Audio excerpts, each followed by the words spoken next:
press record. You can hear me and see me? Lovely. Good stuff. Thank you for turning up. It's a bit of a chilly old day, isn't it? I've been chained to my computer all morning. Well, all day, actually, and some of yesterday.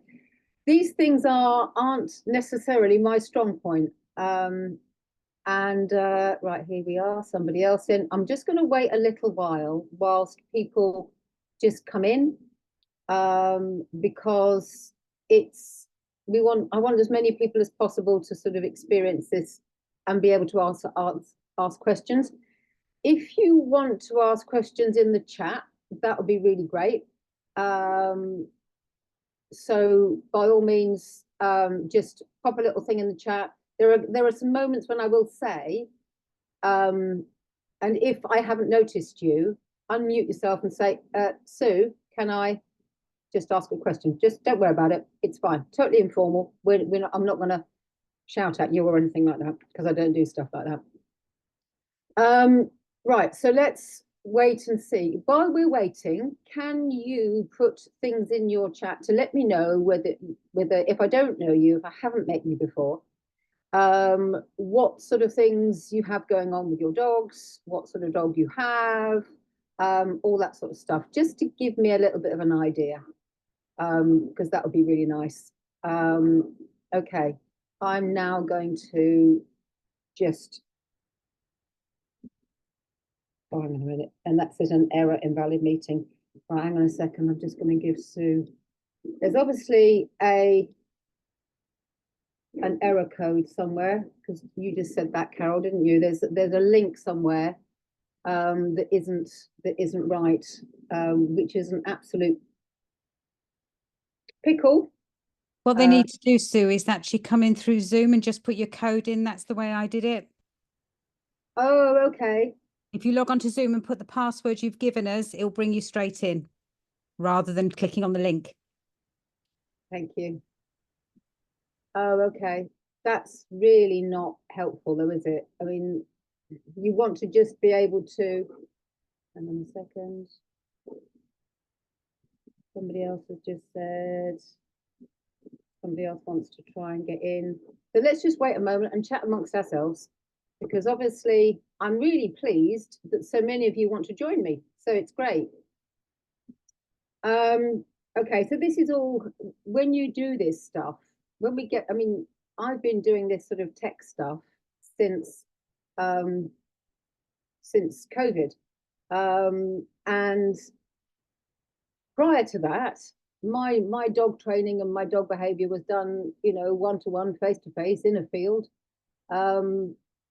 That's when I met Carol. That's when I've met a lot of my friends, you know, face-to-face in the middle of a field. And now we have to put these hats on and do all this other stuff as well. And it doesn't always, I'm a practical person. Training dogs is absolutely my thing. But so, oh, somebody else is just coming in. This is lovely. But it's nice to see everybody. And I will just wait. Those of you a little bit later in, could you just put in the chat who you are, what sort of dog you've got, if you've got any problems with your dog, and I'm trying to find the chat at the moment. There we go. Okay, lovely. Oh, thank you for that. That's super. And then I'll share my screen and start getting on.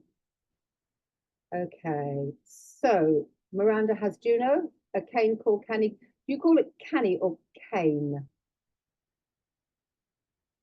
What would you say? As in like the stick? I say cane corso, but other people say canna corso. Yeah, yeah. I don't know. Canna. It's Spanish, isn't it? So maybe it's you have to give it that sort of. Canna. You got one of those big Yeah, dogs. one of those big dogs. Yeah. Big head. Yeah. Okay. Lovely. Excuse me just a second. I'm going to mute myself.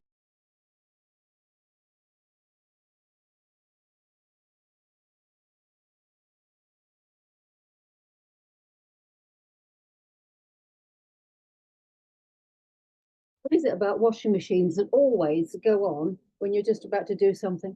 They go on a spin. The blinking thing. Okay, right. Sue, you have Mila, white German Shepherd, anxious around people and dogs. Okay. Catherine, I've seen you, Catherine, on Facebook. Lovely. Thank you for coming. 15-week-old. Oh, I know, he's so scrummy. GSD puppy called Bear, his first Christmas. Okay. Yeah, we need to make sure that he has a really good experience then. That's so person who is coming in from the Samsung. I haven't got your name, but that's okay. But you have a native, so that's Reggie's person. Very reactive visitors to visitors, even when they leave. Yeah, that's typically Shepherd. So we'll stick a pin in that one. Yeah. Okay, so we've got Helen Scott, who did my lovely cartoon. When I start my presentation, you will see that. And so you have a border collie Kelpie. Lovely, loving girl, but very trigger happy. Oh, that's interesting too. Okay, let's have a little look. Joe, German Shepherd Border Collie, rescue, 9 years old. Had her for 3 years. She came with a wheelbarrow full of issues. Yeah. Don't they all? It's I like that. Thank you. But I'm glad she's doing really well. Lovely. Julie, two 18-month-old miniature poodles, both quite anxious, really struggle with people when they come around the house, around to the house. I'm gonna have to pin me because that's I don't like doing it, but I've got to do it because it's this presentation. So right, Shell, thank you. Thank you, Shell, with Reggie. Lovely. Okay. I think that's everybody. I noticed that Nicola's in. Nicola's got a Cavalier Cocker cross. Yes. Cavalier Spaniel, Cavalier Cross Cocker. And I know that he shouts a lot and he struggles with people and he struggles with other dogs with reactivity. Okay, so please feel free to stick some stuff. Oh, I don't want to do that. No.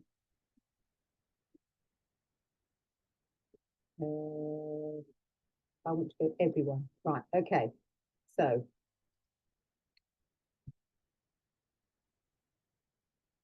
I'm just writing the chat. Okay. So do feel free to stick something in the chat when we get going. Right, and I think everyone's in. Everyone's comfortable. I haven't got anybody waiting to be admitted. Good. Right, I am recording, so that's even better because that's another thing to think about. Right, I'm going to press share. Oh no, not to start with. I'm going to just bear with me a mo.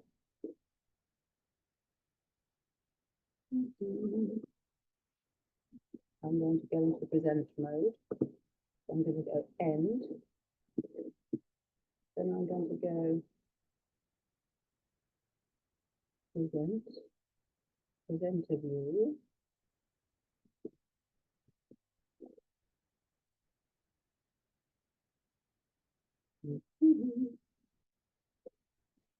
Enter full screen mode there. Then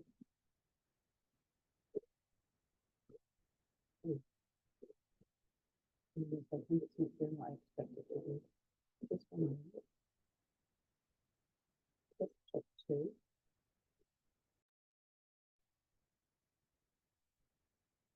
Right. Okay. I want my presenter screen, presenter window. Right then. Now then. Can you all see Helen's lovely cartoon? Give me a thumbs up. Great. Thank you.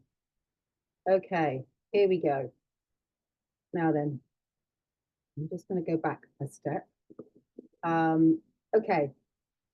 I had the idea to do this sort of pretty much off the top of my head, which is where most of my ideas come from. Because some of the people that I've been working with were struggling around the ideas of having people coming in and going. And I'm thinking, how on earth are we going to cope come Christmas? And also, how on earth are we going to cope in the summer? You know, because and how are we going to cope when we have people coming round to do work for us and stuff like that. So with that in mind, I set about wanting to do this to help manage your dog's behavior during the holidays, because it's not really just Christmas, and maybe you don't celebrate Christmas, it could be anything. Alistair's in. So we want to create a calm, welcoming environment for you and your guests. Now, doesn't that sound idyllic? And I think not many of us are going to be able to feel calm and like that when it comes to Christmas. But all joking aside, if we can try and prepare for things, it's like me preparing for this today. I don't do preparation for this sort of thing very well. So I'm always up to the deadline. But with dog behavior, you can't do that. You've got to prepare. You've got to be able to work well in advance of what's going on. So understanding the problems. Okay, so what sort of problems do we have? We have overexcitement, jumping up, excessive barking at sounds like doorbells or visitors. Now, I say sounds like doorbells or visitors because that could just be the crunching on the gravel, that could be a door shutting, that could be, you know, obvious things like a doorbell. Difficulty calming down after initial greetings. So you get the person in, and then the dog is just doing the zoomies, or they're jumping up, and they take ages to settle and stuff like that. And then frustration when restrained or isolated. So of course you do the thing that you do, and you go, right, okay, I need to move you. You can't be in here with us, so you have to go away. And what happens? The dog goes, hello, where are you all? I need to be with you. And they'll be shouting at you. Okay.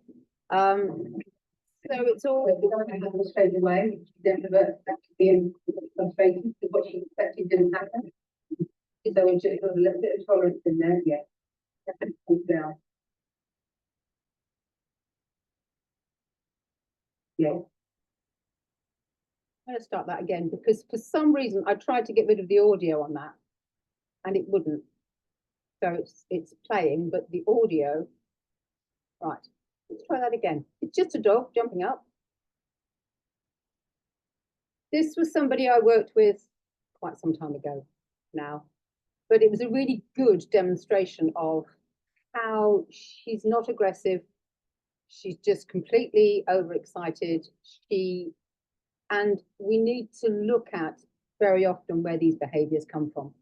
She is in what we call fool around or fawn behaviors, which are one of the stress responses. We have the fight, the flight, the fawn or fool around, freeze, fight, flight, freeze, all around. And we did have faint. In some mammals, we have faint. We don't have it so much in. We don't have it in dogs. Right. Okay. So this is her stress response. Now, our normal behavior around this is to want to stop it. Okay. But she practices this because it satisfies a desire for her. Okay, she sees person, she does the thing, and then the outcome is whatever the outcome is and what she expects it. But very often these behaviors become habitual, and they're also reinforced by brain chemistry, such as barking at the postman leaves. So that kind of thing can start off really early. So when we look at these stress responses, it's really important to ensure that when we want to stop them, that we don't just go, you're going to stop doing this, because that's going to have some fallout. Okay. We need to give them an alternative. Okay. I'm just going to put that on. If anyone's asked any questions, I just realized I can't actually see Zoom. Hang on a second. So you might just have to wave at me. All right, if you want me to, if you want me to answer any questions. Because I can't see the chat at the moment for some reason. And I'm not going to worry too much because it's more important for me to be able to see.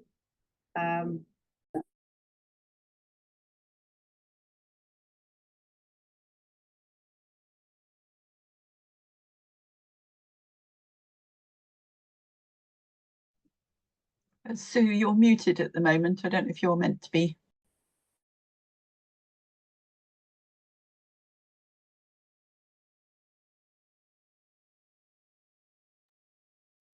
Right, no longer muted. You can hear me. I wasn't muted all the time, was I? You weren't just lip reading. That's good. So I thought, no, you're not just being polite, are you? Right, okay. So habitual behavior. Okay. It makes them feel good. This little chap is trying to make that one go away. Okay, they bark, it works. It makes them feel good. They gain some relief from adopting that behavior repetitively. Okay, it becomes predictable, and dogs like things that are predictable. Okay, if it suddenly doesn't have the outcome that they expect, that then adds to frustration. We can then get involved as well, and that in turn increases our levels of stress and frustration. And so before we know it, we've actually got a battle where the dog is doing something, we're doing something, the dog's doing something, we're doing something. So we're all going up. Okay.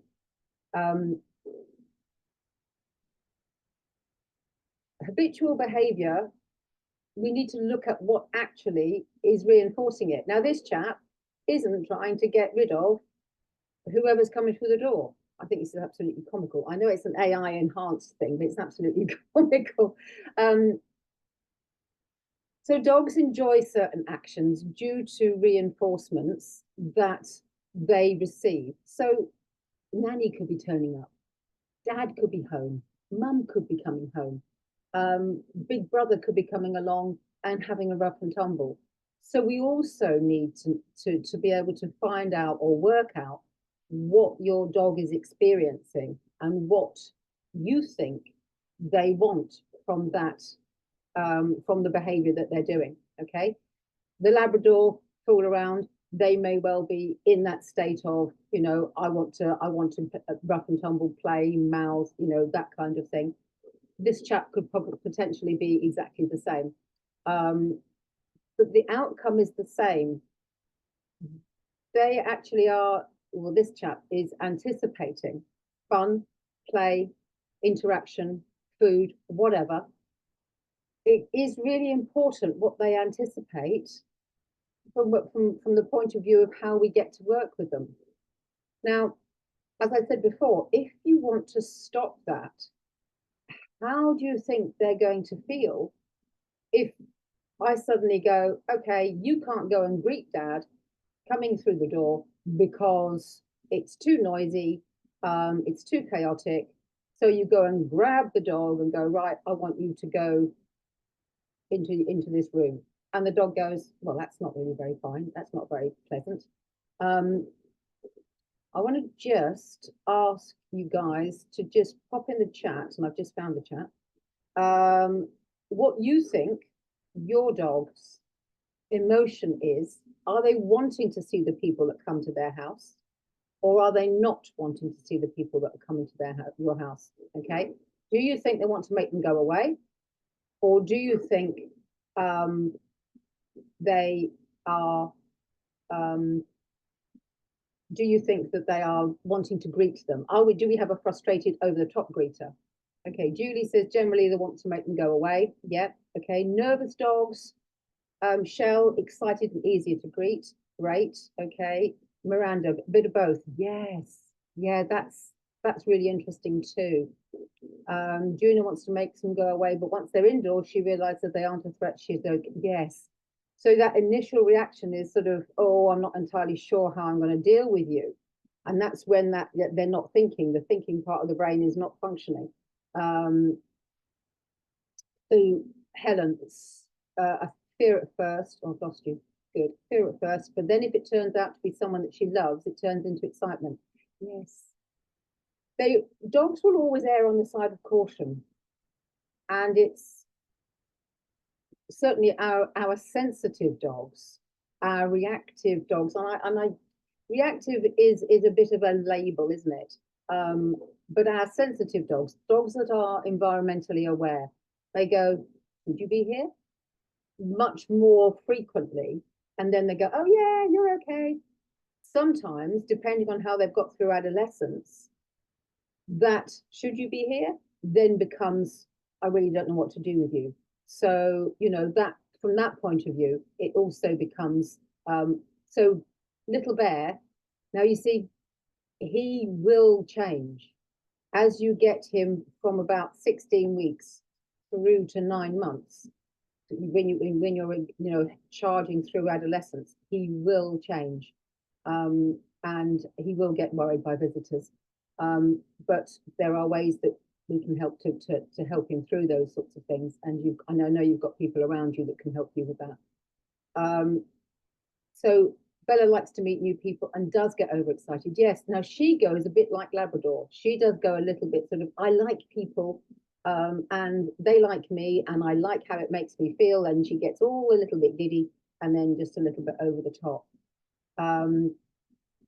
Okay, have I got everybody? Joe, she's worried and wants to go away, wants them to go away. And once she's greeted and realized they won't hurt her, she's not interested. Okay, that's good.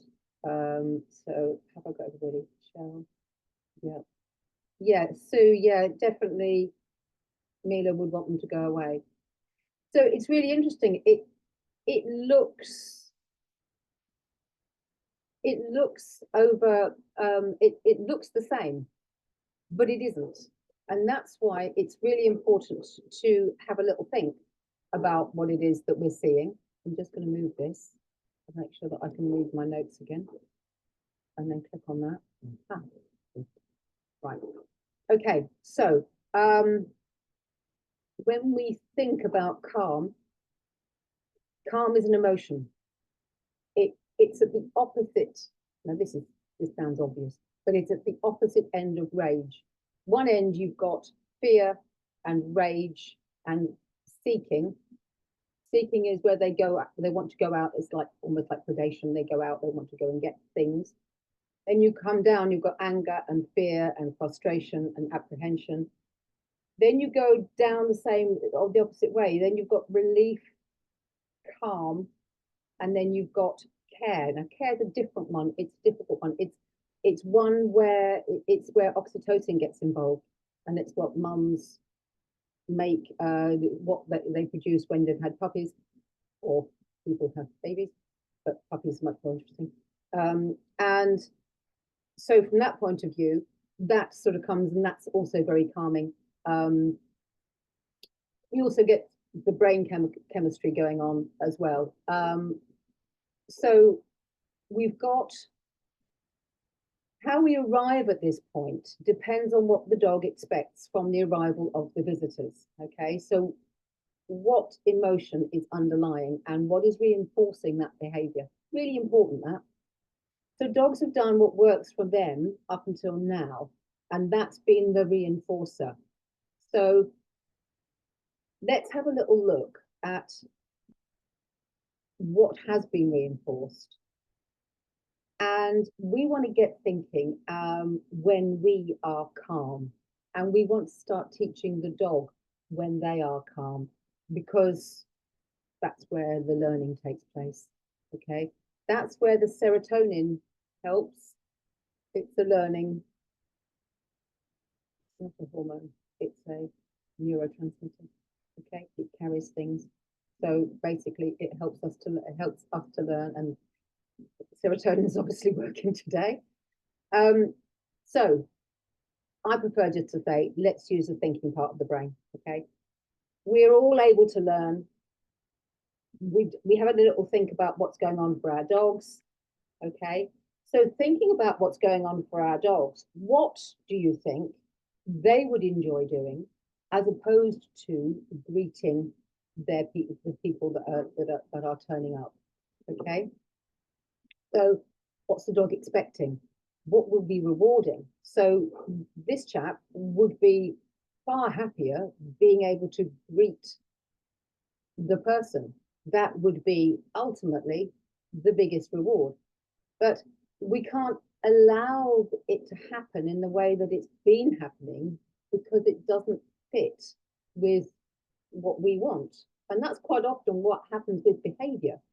Behavior is a natural dog happening, but it's in the wrong place. It's a bit over the top, a bit too much, a bit rude. So from this point of view, he would ideally, his reward would be being able to greet the person that's arriving. But we can't allow that.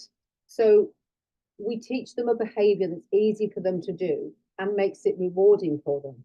Okay, so we teach an alternative behavior. So before the situation gets heated, we need to take some heat out of the behavior that they've got. So we build up a schedule of reward for the dog. Okay, you can have a cuddle. You can say hello to Auntie, providing you've got 4 feet on the ground. That kind of thing. Okay, or providing you do something less rewarding in your eyes before you do something more rewarding for you. And I can, those kind of things we can talk about at another time, or there are options to do that sort of thing at another time. So initially, from this point of view, we want to prevent our dog from launching themselves either at the window, at the front door. So we teach them a behavior that's easy for them to do, and it makes them impossible to rehearse that unwanted behavior. Okay. So the desired behavior, when the doorbell goes, the desired behavior starts with being prepared and not waiting until the doorbell goes. Because when the doorbell goes, you all go into your previously learned behaviors. You go rushing off to the door, the dog goes rushing off to the door, you get stressed, the dog gets stressed. So it all becomes part of that chain again. Okay, it's inextricably linked. We're all climbing up that chain together. So, helpful hint number 1, let's teach an alternative behavior. Let's go to a place. Now, does anybody, I'm going to just pause here for a second. Does anybody have any questions for me or anything like that? Are we all happy with what's going on? Oh gosh, I've just done something. No, there we go. No, okay. There's nothing in the chat. Good, thank you. Lovely. I'm just going to have a gulp of tea. I find it very strange at the moment. I don't know what time tea time is. I'm one of these people that has to have a cup of tea at 3 o'clock, but it's not 3 o'clock, it's 4 o'clock. So do I have it early? Or it's very difficult. Okay, let's teach an alternative to go a place. Right, now then, bearing in mind what we were saying about the emotion, how does your dog feel? Let's look at teaching something positive. Well, straight away, that isn't positive. That's not even sort of positive, is it? So how do they feel about that? They're not going to love that at all.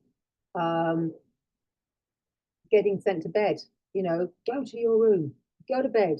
It's often something that we as humans do a lot more of. We do a lot of, you do this because I say so. because that's to a certain extent the way of the world. But when it comes to training dogs, we know better now, and we need to take into consideration how they feel, because we'll have a lot more success and they will feel an awful lot better. So, is it just the same as being sent to bed? No. So, in the old days, we would get sent to our rooms as a punishment. Okay. Now we can't actually get our young people out of their rooms because of all this stuff. The stuff that they have in their rooms, the stuff that they enjoy in their rooms. They've got their snacks, they've got their drinks, they've got their games, they've got everything in there that they need. Okay. And they have a positive association with that place. So what I'm saying is that the place needs to be safe. It needs to have entertainment there. It needs to feel good, and there needs to be a known outcome. Now, kids don't need that, but dogs do. What do they expect? Has it been a punishment? So I know what the majority of people will think, but my dog won't go to a mat or a bed because they have no reason to. So we actually, because we tend to stop behaviors in that way, you've got FOMO, fear of missing out, you've got conflict, and you've got stress caused by us wanting to do something. So we switch it. We need to understand what they might expect from it and train around it. Okay. Now then, dogs we need to find out what's rewarding for your dog. That's one of the first things that we need to do. And all things aren't equal. They really aren't. So that's one of if you don't take anything away from today, other than find out what is rewarding for your dog, i.e. what kind of person are they, and what can you use as rewards. Okay, now it could be food. What sort of food? Do we have a hierarchy over that food? Is it chicken and then kibble at the bottom and lots of other things in between? Or are they fruity? Do they like carrots? So doing all the sorts of exploration, are they toys? Are they chews? Are they attention? Are they cuddles? Are they contact? All those sorts of things. So when we're looking to change a behavior, we want to be able to give them something that is rewarding. So introduce a start button. Now, I love start buttons because dogs are using start buttons all the time. And I know there are several of you. I will own up. My Spaniel's start button is she will bark at me. And because we get up early in the morning, when she's excited, she barks. And because we get up early in the morning and I want to consider my neighbors, I grab the dog. Oh, I've got somebody in there. Somebody come out and come back in again. Sorry, Miranda, did you get locked out? Sorry. Okay, so early in the morning, dog will bark, and I grab the ball and shove it in her mouth. So now what's her start button? In order to get my human to give me my ball, I will shout. Okay, so I have taught her. It's easy done, isn't it? Okay, so what we want is, how many of you have a dog that will come and drop a ball in your lap when you're sitting watching telly? Or how many of you will have a dog that will bark at you? What can you think of, if anyone wants to sort of put something in the chat, can you think of any of your dog's start button behaviors? What's that sort of, how do I get mum to interact with me? Do they come and stand on you? Do they paw your leg? Do they, there's all sorts of different things that they cook up. Okay. Introduce the mat. Mila walks round and round in circles in front of me. Yeah, that's a good one. She comes over and boffs me with her nose, Joe said. Yep. Bella claws up the rug. Yes, she does. Or she nibbles your sofa, Alistair. Yeah. Helen nudges us with her nose. It's cute, but can be annoying. Yeah. And what do? Do you go, oh, look, that's cute. Boom, you reinforced it. You know, it's really interesting, isn't it? Because they can't ask us, so they have to do a behavior. And that behavior is has been reinforced. Okay. Yeah, Shell, still socks. Yeah, I have a spaniel that does that. Another one. That's another story. We taught a really good, I dropped it cue, which is when I say I dropped it, I run to the kitchen, get a treat, and he brings it to me, and then we swap. Okay, it doesn't work with anything else. I can't take it from him where he is because he goes, no, we're going to the kitchen. So, but that's fine. I now actually will also have a dead bird dropped into my hand, but I'd rather that than him eat it. But anyway, that's another story. Julie pouring my arms, staring at me, woofing and woofing. Yeah, oof, that oof. Hello, oof. I like that one. Bear likes to pick up things and show me what he's got, and see if I'm going to chase him to get it off him. Yeah. We need to be careful with that one, don't we? That could be a really interesting one. So go in the opposite direction and reward him. But that's what I would suggest. Okay, so my start button here is start buttons can be all sorts of things. I like to use a target behavior of some description. So initially, I would say when I'm starting to work with a dog, it will be let's do a hand target. Let's do a paw, a nose to the hand. And then we mark it with a yes, and then we feed. Okay, so that's one. For this instance, I want to do a completely new start button thing with a mat. Okay, so reinforce the idea with marking. Okay, if you don't know how to do it, I'm sure there are most of you that are there that know. Oh, Miranda's back in again. She's having trouble with her. Those of you that don't know how to do marking, and if you look up clicker training or operant conditioning, that's basically what we're talking about. So a dog does something, you mark it with a word or a click, and then you reward. Now, I like to use a word because I would lose a click. I've lost loads of clickers over the years, so I use a word.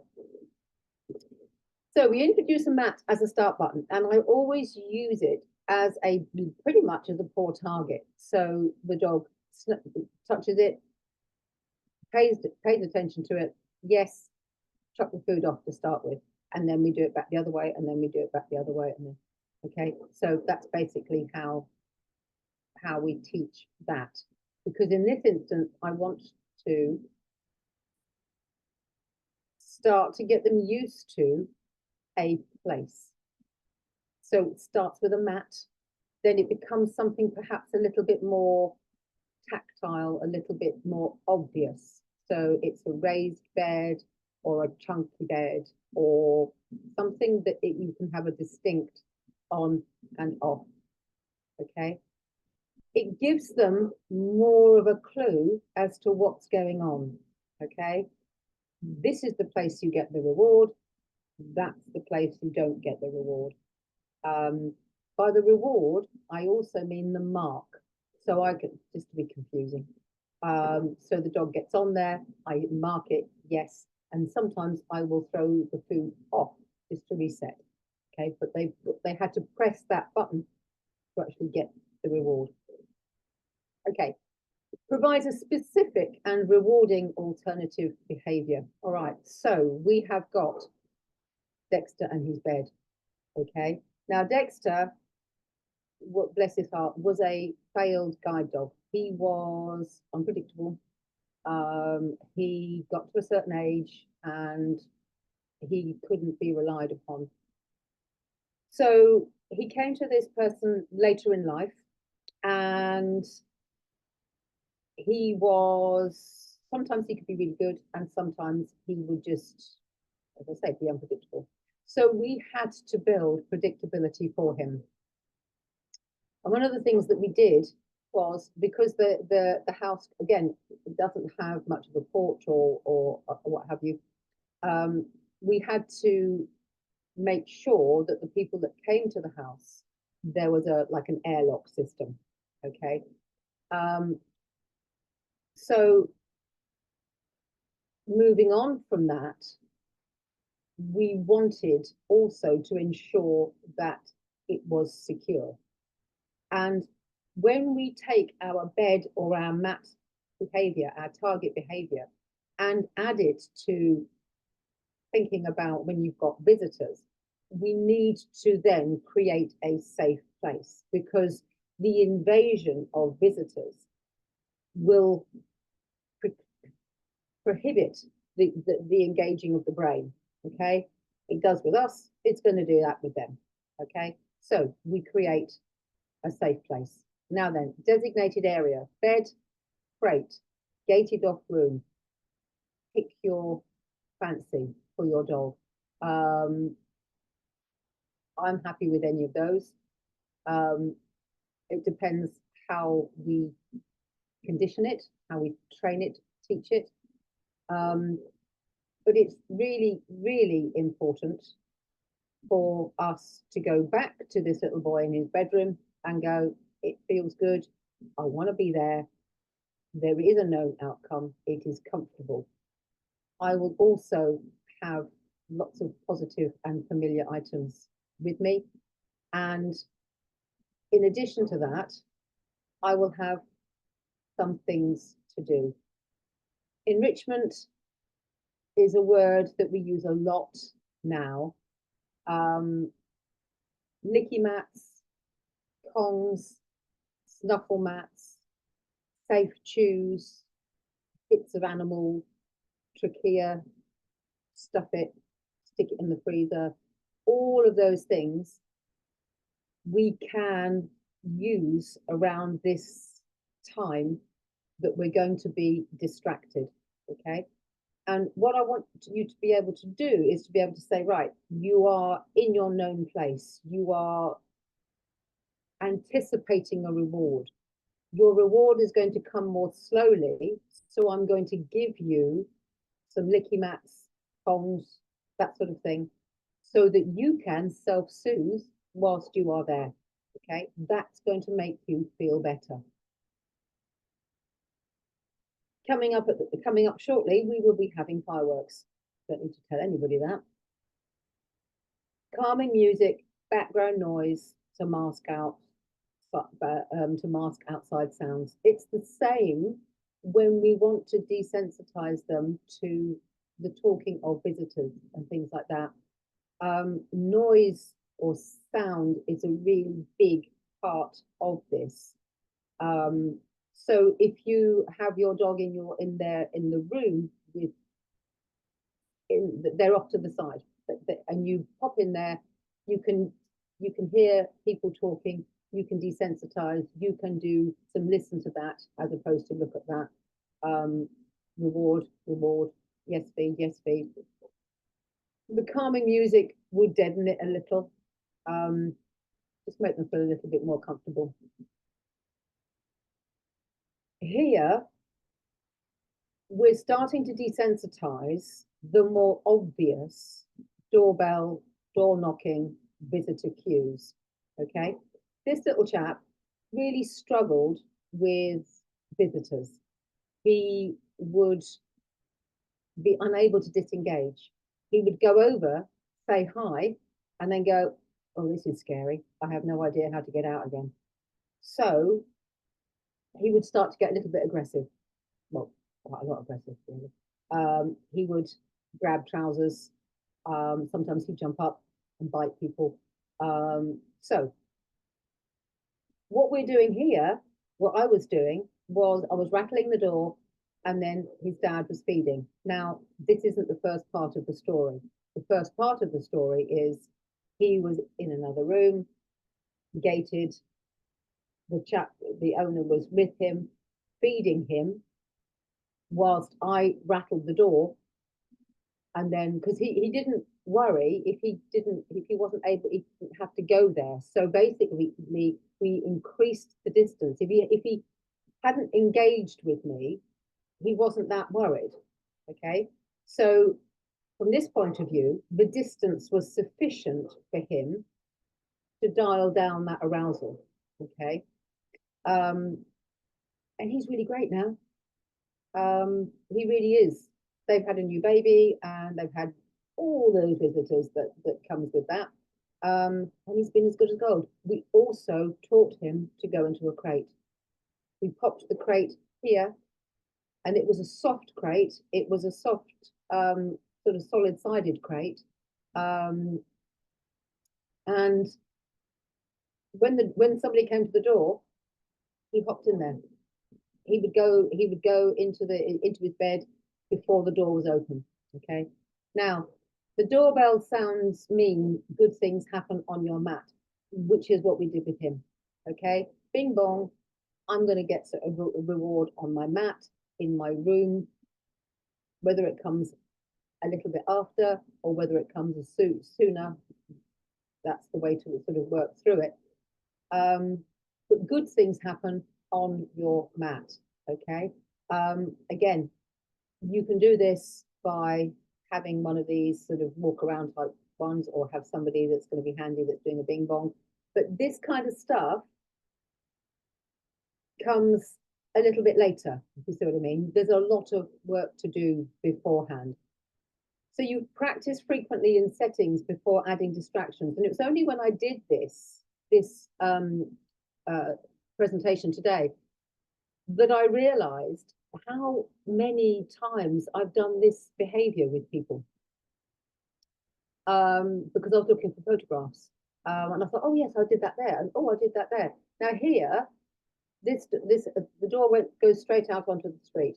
So we had a baby gate here, and then we also had a crate here.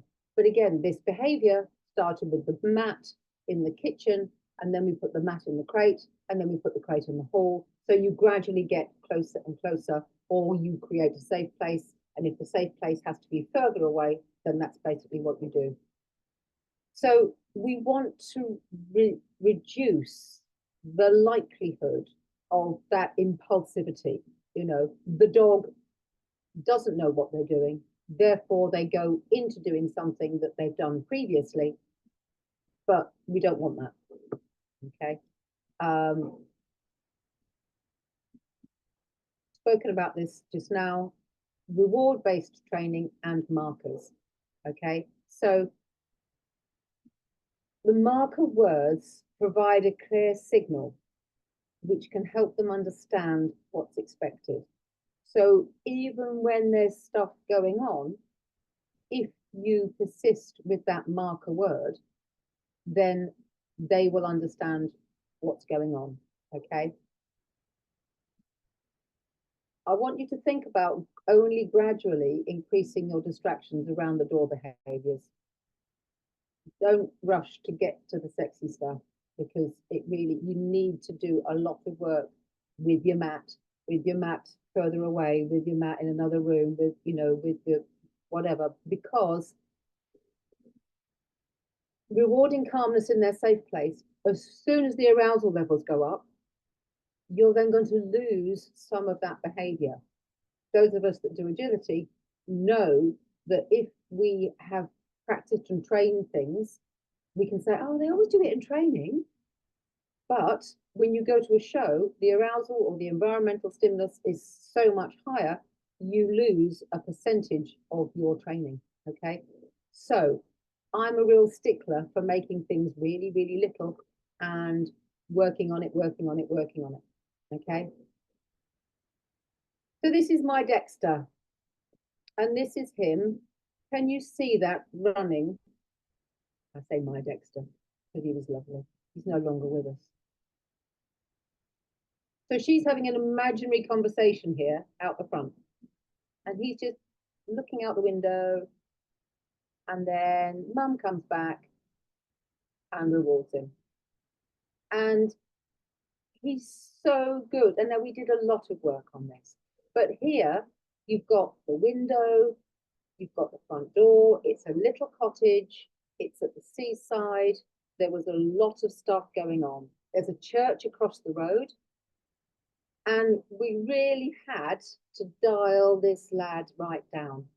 And there was a lot of practice, a lot of practice, a lot of practice. But we did. And he was brilliant. Absolutely wonderful.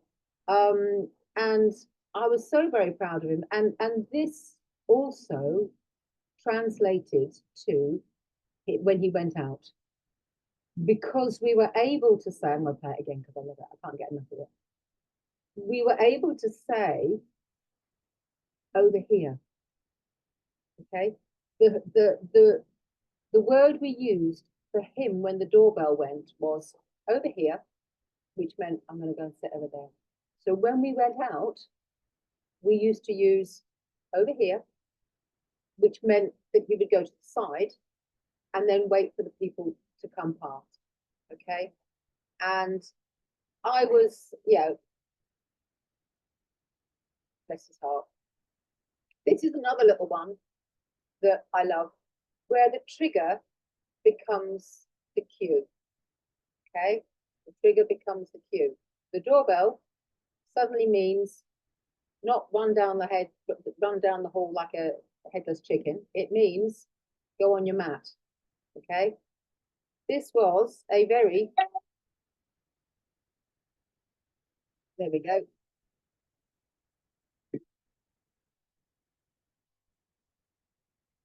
So I'm going to play that again. This was a very, very frustrated and exuberant bull terrier. Kate's not here, but she'll get the recording. He would leap on people. When people came into the house, he would jump on their laps, he would jump up, he would be a very, very frustrated, he was reactive outside. He was a very, very sort of, he didn't know whether he wanted to greet them or not. We couldn't ever really work it out for him. But he really, really loved to shape, as in he had wonderful shaping behavior. So we could shape all sorts of behavior.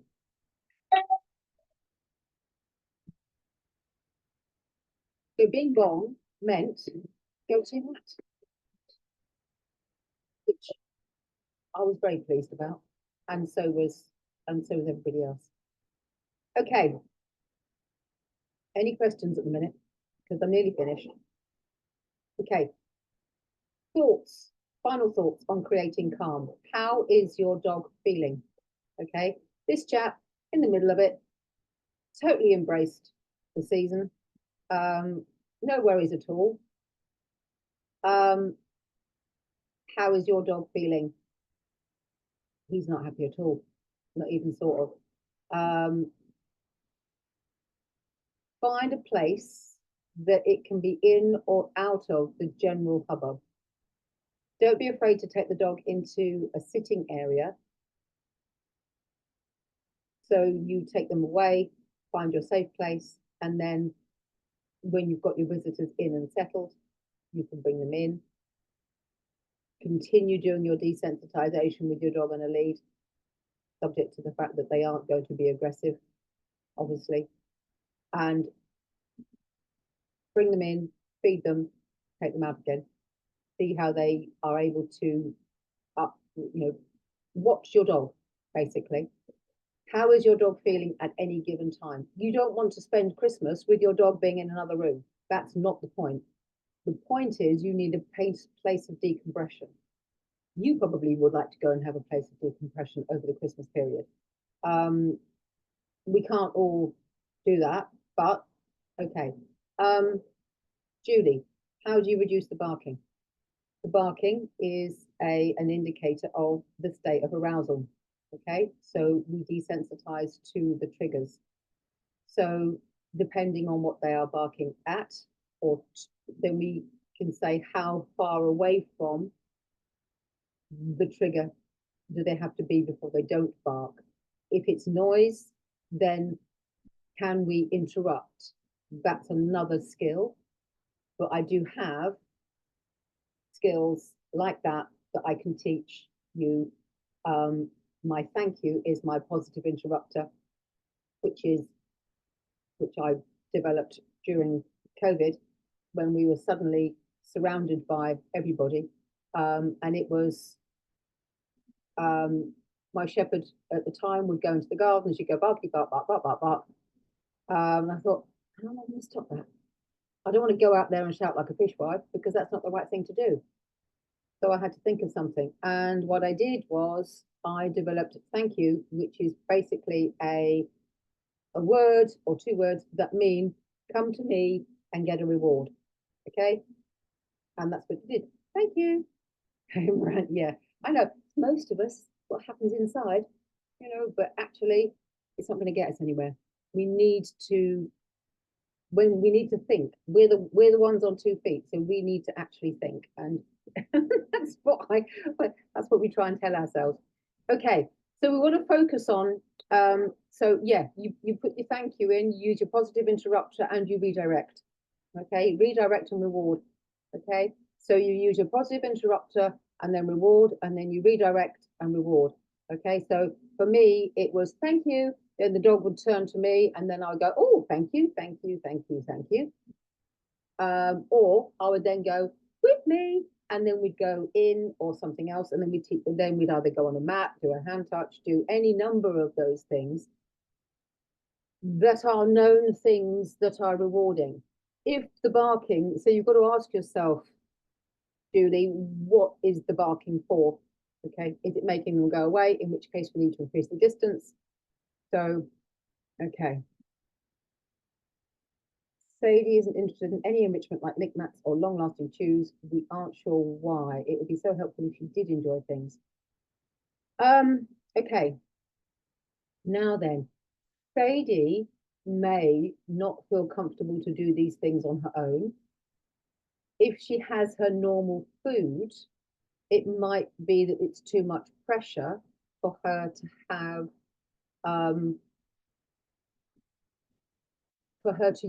to work at it. Okay, you need to perhaps make something really, really easy and really obvious.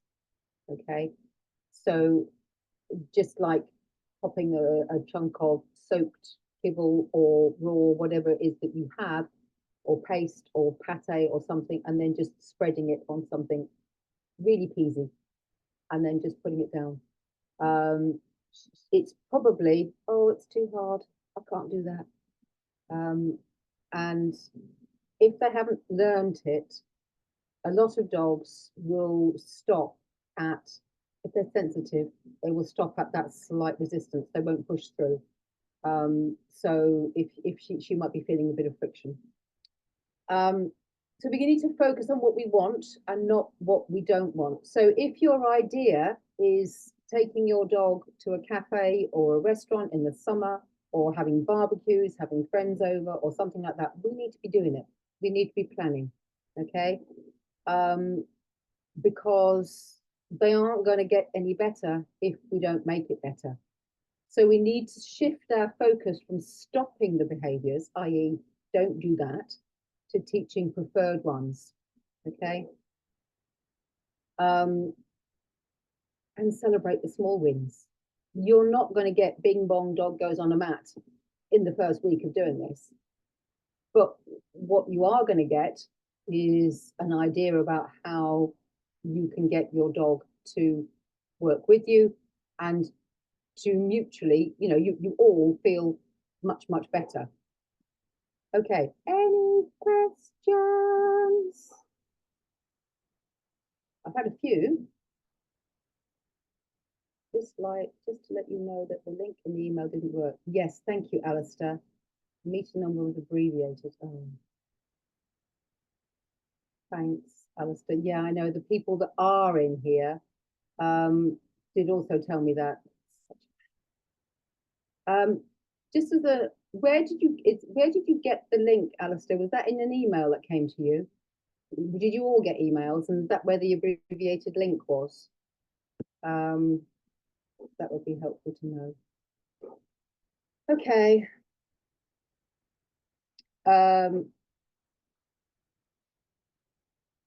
Okay, let's have a little. So, just because I can, I would like you, thank you, Joe, and thank you, Cheryl. I'd like you to join me for the next step. If you've enjoyed what I've been sharing with you, I have created a 6-week program.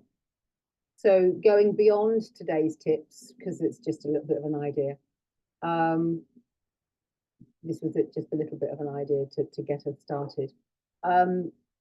6 weeks program where we'll go beyond today's tips and to help create lasting calm. Okay. Now, I would like to do your weekly live sessions, guiding you towards key skills. You'd have a program with those key skills, step-by-step guidance, because we meet up every week, ongoing support and community. So we'll have a community within Zenda, not on Facebook, and get real-time answers and encouragement from me and anybody else that joins. So I'm going to put the link in the chat so you can then, no, I can't. Okay. So where do I get the link from? I don't have an awful lot of luck with links. So let me just put the link in the chat. Now I'm going to stop sharing my screen. Hold on just a second. Because we've done that bit. If I pause the presentation, stop the presentation, I can go to my notes.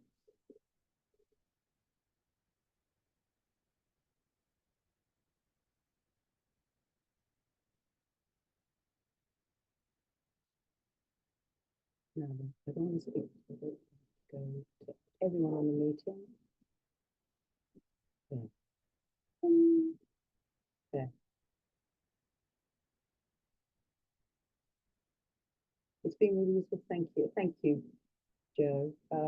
We actually had visitors during the webinar and she's been on her mat beside me watching people go back and forward. Oh my gosh, that's so cool. Well done. You're welcome, Cheryl. Okay, that's a real shame, Helen. Oh gosh, it is a nuisance when you and I had quite a lot of people who were interested in signing up. And okay, let's just hope that we can get this out now on to people and they can then get, and then if anybody wants, they can email me. If you can get that, if you can click the link, have a little look, see if you fancy working with me. There's several tiers of degrees of complexity, you know, levels of support. But yeah, I've enjoyed doing this and I hope you have too. And I think that's about all I have to tell you all. Thank you all for coming and I shall catch up with you another time. Thanks a lot, everybody. Bye now.